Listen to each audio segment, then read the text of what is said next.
Hello friends, ఇంగ్లీష్లో binary అని ఒక మాట ఉంది. అంటే అటో ఇటో, బ్లాక్ ఆర్ వైట్, మధ్యలో గ్రే ఏరియా అనేది ఉండదు. ఉదాహరణకు నువ్వు నాతో లేకపోతే వాళ్ళతో ఉన్నట్టే. ఇటువంటి ఒక నరేటివ్ ఈ మధ్యకాలంలో భారతదేశంలో విపరీతంగా ఉంది, మనందరం కూడా చూస్తున్నాం. దాంతో సామాజిక జీవితంలో యాక్టివ్గా ఉండేవాళ్ళు చాలామంది అటో ఇటో తప్పనిసరిగా ఎంచుకోవాల్సిన ఒక పరిస్థితి వస్తుంది, ఎంచుకుంటున్నారు కూడా. కానీ అదే సమయంలో ఒక మెజారిటీ పీపుల్ ఎటు ఎంచుకోకుండా కూడా ఉండిపోతారు. అది ఒక సైలెంట్ మెజారిటీ. నిజానికి ఈ మెజారిటీలో ఉండే సైలెన్సే ఇటువంటి నరేటివ్ని క్రియేట్ చేసే వాళ్ళకు బలం కూడా. కానీ ఆ మెజారిటీ తమ సైలెన్స్ని నెమ్మదిగా బ్రేక్ చేస్తుందని నాకు అనిపిస్తుంది. దానికి ఉదాహరణగా ఈ మధ్య జరిగిన ఒక 2 సంఘటనల గురించి మాట్లాడుకుందాం. ఒకటి ఉత్తరాఖండ్లో జరిగింది. ఉత్తరాఖండ్లో కొద్వార్ అనే ఒక ప్రశాంతమైన చిన్న టౌన్ ఉంది. ఆ టౌన్లో 30 సంవత్సరాలుగా ఒక వ్యక్తి స్కూల్ యూనిఫామ్లో అమ్ముకుంటున్నాడు. జనవరి 26న సడన్గా ఆయన షాప్ మీదకి ఒక పెద్ద గుంపు వచ్చింది. నువ్వు అర్జెంటుగా నీ షాప్ పేరు మార్చేయాలి, ఎందుకంటే ఇది మా ధర్మానికి సంబంధించింది అని. తకు షాప్ పేరేంటి? బాబా. బాబా అనేది హిందూ ధర్మానికి సంబంధించిన పేరు కాబట్టి ఈ పేరు నువ్వు వెంటనే మార్చేసేయాలి, ఈ పేరు నువ్వు పెట్టుకోవటానికి వీల్లేదు అని అతన్ని చుట్టుముట్టి, అతడు ఒక వృద్ధుడైన వ్యక్తి, ఆయన్ని చుట్టుముట్టి అందరూ విపరీతంగా బెదిరించారు. సహజంగానే అటువంటి మాబ్ వచ్చినప్పుడు చాలామంది దూరంగా ఉండి చూస్తూ ఉంటారు కానీ కల్పించుకోరు. కానీ అట్లా కల్పించుకోవటానికి ఒక వ్యక్తి ప్రయత్నం చేశాడు. అతని పేరు దీపక్ కుమార్. అతను తన స్నేహితుడితో కలిసి వచ్చి, మీరెవరు చెప్పడానికి, 30 ఏళ్ళుగా లేని సమస్య ఇప్పుడు ఎందుకు వచ్చింది, ఇటువంటి పనులు చేస్తే సహించము, ఇక్కడ నుంచి వెళ్ళిపోండి అని వాళ్ళని చాలా గట్టిగా మందలించి అక్కడ నుంచి వాళ్ళని పంపించే ప్రయత్నం చేశాడు. అయినా వాళ్ళేమీ వినలేదు. కానీ ఆయన అంతకంటే గట్టిగా నిలబడి అక్కడ నుంచి వాళ్ళని పంపించాడు. పోతూ వాళ్ళు ఆయన్ని నీ పేరేంటి అని అడిగారు. ఆయన పేరు నిజానికి దీపక్ కుమార్. ఆయన హనుమంతుడి భక్తుడు కూడా. ఆయన వెంటనే నా పేరు మహమ్మద్ దీపక్ అని చెప్పాడు.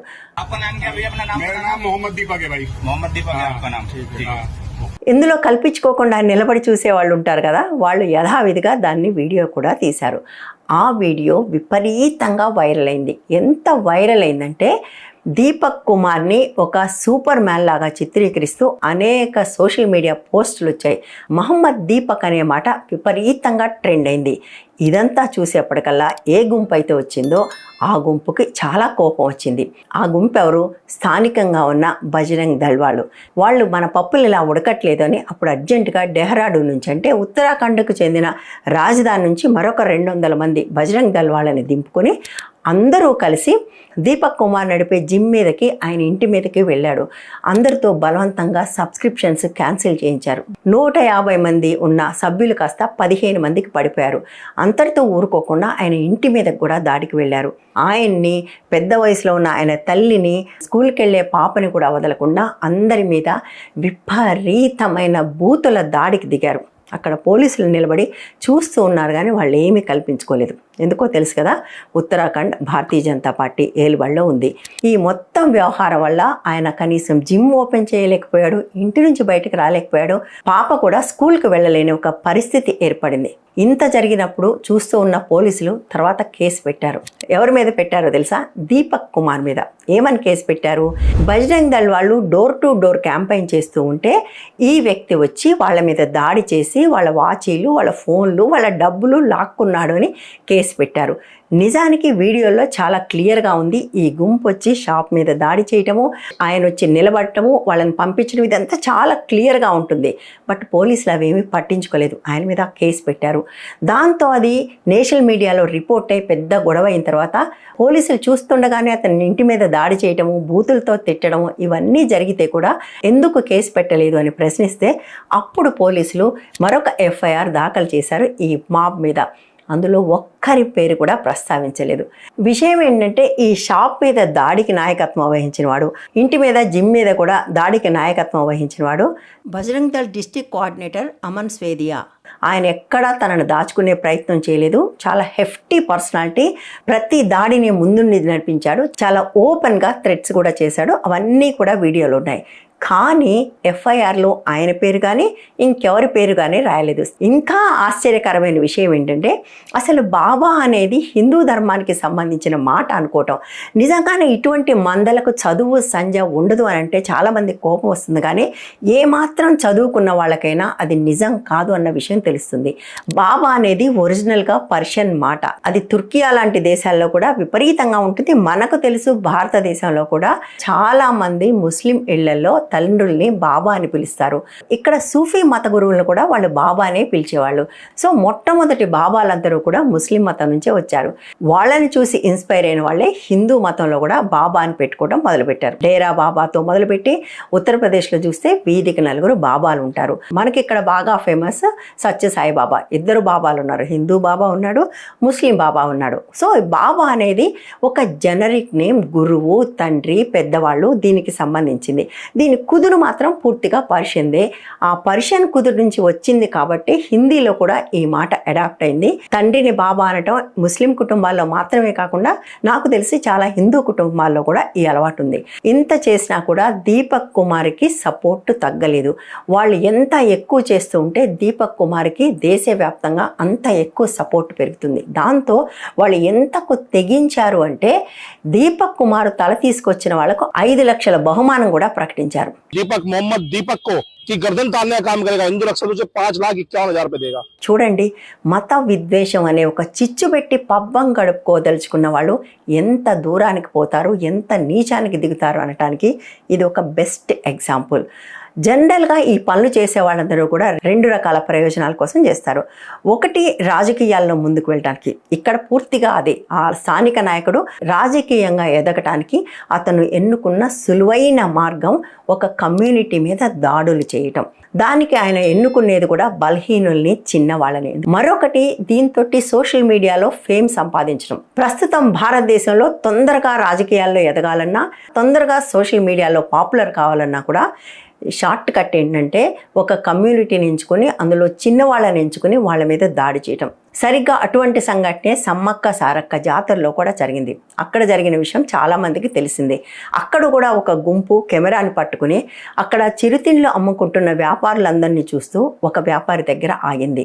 ఆ వ్యాపారిని చుట్టుమిట్టి, నువ్వు అమ్మే కోవా బన్ను 10 రూపాయలకే ఎలా ఇస్తున్నావు, ఇందులో కోవా సరైందేనా, ఈ బన్ను మీద ఎక్స్పైరీ డేట్ ఎందుకు లేదని విపరీతంగా బెదిరించడం మొదలుపెట్టారు. నిన్ను చెట్టు కట్టేస్తాము, నిన్ను పోలీసులకు అప్పగిస్తాము, నీ అంతు చూస్తామని మగ అంటూ ఉంటే ఆ వ్యాపారి ఏం చేస్తాడు, గుడ్లలో నీళ్లు కుక్కుంటూ ఆ గోవా బన్ను తిని చూపించాడు. నేను తింటాను, మా పిల్లలు తింటారు, మేమందరము తింటాము అని. కానీ వాళ్ళు పదే అడుగుతుంది, దీని మీద ఎక్స్పైరీ డేట్ ఎందుకు లేదు, ఇది 10 రూపాయలకి ఎందుకు ఇస్తామని. ఈ రెండింటికి నేను సమాధానాలు చెప్తాను. ఇప్పటికే చాలా మంది సోషల్ మీడియాలో చెప్పారు కూడా. ఆ చిన్న బన్నులు 2 రూపాయలకి 3 రూపాయలకి దొరుకుతాయి. వాటినే వడాపావ్ అని కూడా ఆ బన్నుల్ని అమ్ముతారు. అందులో వడ పెట్టి బాంబే అంతా ఎక్కడికి వెళ్ళినా 10 రూపాయలకి అమ్ముతారు. ఇతను కూడా అందులో ఒక స్పూన్ కోవా పెట్టి, అది కూడా పూర్తి పాల కోవా కాదు, పాలు, బొంబాయి రవ్వ, చక్కెర వేసి చేసిన సిరా అంటారు కదా, అటువంటిది దాన్ని పెట్టి అతను అమ్ముతున్నాడు. నిజానికి అందులో కార్బోహైడ్రేట్స్, చక్కెర తప్ప ఏమీ ఉండదు. కానీ 2 కూడా టేస్టీగా ఉంటాయి కాబట్టి అందరూ తింటారు. ఎస్పెషల్లీ ఇమ్మీడియట్ శక్తికి బాగా పనికొస్తుంది. మనకు సెక్రటేరియట్ దగ్గర కూడా ట్రక్కుల్లో పెట్టుకొని అదే 10 రూపాయలకు అమ్ముతూ ఉంటారు. కానీ నువ్వు 10 రూపాయలకు ఎలా ఇస్తావు, నువ్వు కల్తీ చేస్తున్నావని అతని మీద పడ్డారు. కానీ అక్కడ విషయం కల్తీ కాదు. అక్కడ అటువంటి అనేక మంది చిన్న వ్యాపారులు ఉన్నప్పటికీ కూడా ఇతన్నే ఎందుకు ఎన్నుకున్నారు, ఎందుకంటే అతని పేరు వలీ కాబట్టి. ఆ ఛానల్లోకి వెళ్ళి చూస్తే మనకు అర్థమవుతుంది. ఈ మధ్య పెట్టిన ఒక ఛానల్, ఒక మహిళామణి ఉంది. ఆమె కొంతకాలం తను సైకాలజిస్ట్ అని చెప్పుకుంది. సైకాలజిస్టులు అందరూ ఇట్లా చెప్తే కేసేస్తామని చెప్పిన తర్వాత ఇప్పుడు జర్నలిస్ట్ అని చెప్పుకుంటుంది. ఆమె ఇప్పుడు జర్నలిస్టు కాదు, సైకాలజిస్ట్ కాదు, అడ్డదారిలో పేరు సంపాదించాలనే ఆత్రత ఉన్న ఒక మనిషి మాత్రమే. ఇటువంటి విద్వేషకరమైన పనులు చేస్తే పాపులర్ అయిపోతామని ఈ పనులు చేయించడం మొదలుపెట్టింది. ఇటువంటి వాళ్ళు సోషల్ మీడియాలో చాలా మంది ఉన్నారు. ఉత్తగా హిందుత్వ అని చెప్పి ఇతరులను బూతులు తిడుతూ ఉంటారు. అట్లా తిట్టే వాళ్ళకి 2 లక్షలు, 3 లక్షలు, 10 లక్షల ఫాలోయర్స్ కూడా ఉంటారు. నాకు వాళ్ళని చూస్తే అర్థమే కాదు. వాడిని చూస్తే చదువు రాదు, సంజ రాదు, ఒక మాట సరిగా మాట్లాడలేడు, కేవలం వాడు ఎవరినో బూతులు తిడుతున్నారు కాబట్టి అటువంటి పర్వర్ట్ని ఫాలో అయ్యే వాళ్ళలో ఎంత పర్వర్షన్ ఉండాలి. సో బేసిక్గా సోషల్ మీడియాలో ఇటువంటి పర్వర్ట్స్ కొన్ని లక్షల్లో ఉన్నారు. సో ఈ లక్షల మందిని తమ వైపు తీసుకొచ్చుకుంటే తొందరగా పాపులర్ అయిపోవచ్చు. ఆ గేమ్ ప్లాన్తోనే అక్కడది చేశారు. బట్ ఇక్కడ కూడా బెడిసి కొట్టింది. ఆ కోవా బన్ వ్యాపారి మీద ఈ ఛానల్ పేరుతో చేసిన దాడి ఏదైతే ఉందో దీన్ని అనేక మంది ఖండించారు.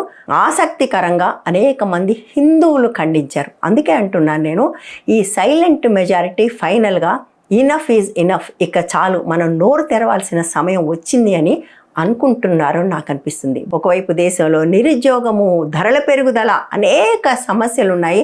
అవేమీ మాట్లాడకుండా ఎంతసేపటికి ఒక లేని శత్రువుని చూపించి వాళ్ళ మీద దాడులు చేసే డైవర్షన్ పాలిటిక్స్ని లేదా సోషల్ మీడియాలో పెరిగే ఒక టాక్టిక్ని ఎంతకాలం సహిస్తారు? ఫిబ్రవరి 14 రాగానే జీవితంలో ప్రేమంటే ఎరుగని పోకిరీలు కాషాయ కండవులు వేసుకుని కర్రలు పట్టుకుని పార్కుల్లో హల్చల్ చేస్తుంటారు కదా, వాళ్లకు కూడా ఎదురు దెబ్బ తగిలినట్టుగా వీడియోలు బయటకు వస్తున్నాయి. అలాంటి వాళ్లను జనం తిరగబడి నిలదీస్తే ఎట్లా తోకముడిచి వెళ్తున్నారో చూడండి. చదువు సంధ్య లేదు కాబట్టి వాళ్ళకు చరిత్ర కూడా తెలియదని నేను ఖచ్చితంగా చెప్పగలను. ఎందుకంటే ప్రపంచవ్యాప్తంగా ఇటువంటి వాళ్ళు వచ్చారు పోయారు, కానీ వాళ్ళు ప్రపంచానికి చేసిన నష్టం చాలా ఎక్కువ. ఉదాహరణకు నాజీ జర్మనీ. మీకు నాజీ జర్మనీ చరిత్ర చదివితే కరెక్ట్గా సేమ్ టెంప్లేట్ ఉంటుంది. అక్కడ వాళ్ళు ఏ ఏ పనులు చేశారో ఎగ్జాక్ట్గా అవే పనులు ఇక్కడ చేస్తున్నారు. అక్కడ కూడా యూదుల్ని దెబ్బ కొట్టడం కోసం మొట్టమొదటి వాళ్ళ వ్యాపారాలని దెబ్బతీశారు, వాళ్ళ షాపుల మీద దాడి చేశారు, షాపులు మూసేయించారు, లూటీలు చేశారు, వాళ్ళని చివరికి గెట్టోళ్ళకి పంపించి ఇది మీ దేశం కాదు, ఇక్కడ నుంచి మీరు వెళ్ళిపోండి అని వాళ్ళ మీద హాలోకాస్ట్ కూడా చేశారు. మీకు అందరికీ తెలిసిందే. మీకు దానికి సంబంధించి కొన్ని సినిమాలు ఉన్నాయి, నిజంగా జరిగిన సంఘటనల ఆధారంగా తీసినవి. షిండ్లర్స్ లిస్ట్ అని ఒక సినిమా ఉంటుంది, ఆస్కార్ కూడా వచ్చిన సినిమా, అది కూడా నిజంగా జరిగింది. ఆ తర్వాత ఈ నాజీలు చేసిన ఇటువంటి నేరాల మీద, ఈ నేరాలకు నాయకత్వం వహించిన వాళ్ళ మీద న్యూరంబర్గ్ అనే ఒక ఊర్లో ట్రయల్ కూడా జరిగింది. ఆ ట్రయల్ జరిగిన ప్రాంతానికి నేను వెళ్ళాను, ఆ ఆడియోలు కూడా విన్నాను. ఆ ట్రయల్ మీద కూడా ఒక సినిమా తీశారు న్యూరంబర్గ్ అనే పేరుతో. మీకు ఆ సినిమాలు చూస్తే అర్థమవుతుంది ఇప్పుడు భారతదేశంలో ఏదైతే జరుగుతుందో ఎగ్జాక్ట్లీ సేమ్ ప్యాటర్న్లో సేమ్ లైన్స్లో జరిగింది. నిజానికి జర్మనీ మొదటి ప్రపంచ యుద్ధంలో అత్యంత దారుణంగా దెబ్బతిన్నది. దాన్ని పునర్నిర్మాణం చేయాల్సిన వ్యక్తి దానికి బదులుగా ఒక మతాన్ని శత్రువుగా చూపించి దేశ ప్రజలందరి ఫ్రస్ట్రేషన్ని వాళ్ళ మీదకు మళ్లించి కొన్ని లక్షల మందిని ఊచకోత కోశారు. అది ఫ్యాసిజం అంటారు. నాజీ జర్మన్లు చేసిన ఆ పనులకు జర్మన్లు ఈ రోజుకి తలదించుకుంటున్నారు. తమ పెద్దవాళ్ళు, తమ పూర్వీకులు, తమ తాతలు, తమ తండ్రులు చేసిన ఈ పనుల పట్ల అవమానంతో వాళ్ళు ఈ రోజుకి తలదించుకుంటున్నారు. వాళ్ళు తమ పిల్లలకి విషయాలు కూడా చెప్తున్నారు. క్లాస్ పుస్తకాల్లో కూడా ఇది ఉంటుంది. నాజీ జర్మనీలో జరిగిన అరాచకాలు ఎంత దారుణమైనవి, అవి మానవత్వానికి ఎటువంటి మచ్చ తీసుకొచ్చేవి అని. భారతదేశానికి కూడా అటువంటి ఒక పరిస్థితి కావాలా? వీటిని మనం ఇలాగే చూస్తూ ఉందామా? మనం ఇలాగే చూస్తూ ఉంటే మన వారసులు మన చూసి ఏమనుకుంటారు? చాలామంది అంటారు, నువ్వెప్పుడు ఈ మతం గురించి ఎందుకు మాట్లాడతావు, వాళ్ళు చేసిన దుర్మార్గాల సంగతి ఏంటి అని. లెక్కలు తీద్దామా? ఎవరెన్ని చేశారో మనకు అర్థమవుతుంది. ఆ మతానికి సంబంధించిన వ్యక్తి ఒక తప్పు చేశాడంటే ఆ మొత్తం మతానికి దాన్ని అంటగట్టడం. మరి రోజు జరిగే తప్పుల్లో, రోజు జరిగే నేరాల్లో 80% హిందువులే చేస్తున్నారు కదా. హిందువులందరికీ అంటగడుతున్నామా? అంటగట్టట్లేదు కదా. అంతేకాదు, ఎవరైతే ఈ మతాన్ని అడ్డం పెట్టుకుని పైకి రావాలనుకుంటున్నారో వాళ్ళు నిజంగా హిందూ మతంలో మనుషుల కోసం కూడా నిలబడరు. మీరు ఇదే ఉత్తరాఖండ్లో తీసుకోండి. అంకిత భండారి అని ఒక కేసు వినే ఉండుంటారు. మన ఛానల్ పెట్టిన కొత్తలో నేను ఒక వీడియో కూడా చేశాను. నేను కొట్టినట్లు చేస్తాను, నువ్వు వేచినట్లు చేయని. ఒక రిసార్ట్లో పనిచేసే ఒక అమ్మాయిని స్థానిక బీజేపీ నాయకుడు కొడుకు ఆ అమ్మాయి మీద అత్యాచారం చేసి చంపేసి కాలంలో పడేశాడు. దాన్ని మాఫీ చేయడానికి అక్కడ ఎన్ని ప్రయత్నాలు జరిగాయో. కానీ ఇదే బజరంగ్ దళ్ డెహ్రాడూన్ నుంచి దిగి ఒక చిన్న టౌన్లో కలకలం సృష్టించిన బజరంగ్ దళ్ ఒక్కసారి కూడా ఆ అమ్మాయి కోసం నిలబడలేదు. ఆ ఒక్క విషయంలోనే కాదు, ఉన్న విషయంలో బజరంగ్ దళ్ బీజేపీ ఆ అమ్మాయిల కోసం నిలబడలేదు.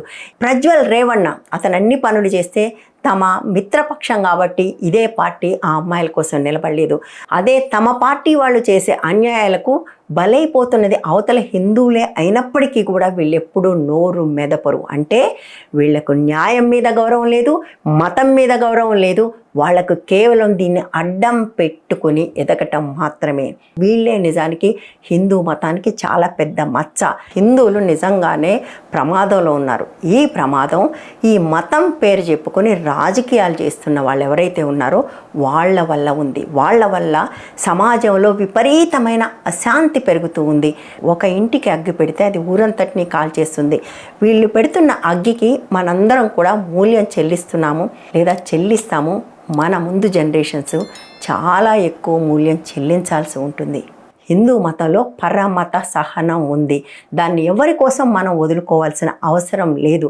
అందరూ గౌరవించే రామకృష్ణ పరమహంస చెప్పాడు. ఆయన స్వయంగా క్రిస్టియానిటీని, ఆయన స్వయంగా ఇస్లాంని కూడా స్వీకరించి మెడిటేషన్స్ చేసి ఆయన బయటకు వచ్చి ఒకటే మాట చెప్పాడు, అన్ని మతాల్లోనూ ఉన్నది ఒకటే సారం, పరమత సహనాన్ని పాటించాలి, అందరం కలిసిమెలిసి ఉండాలి అని.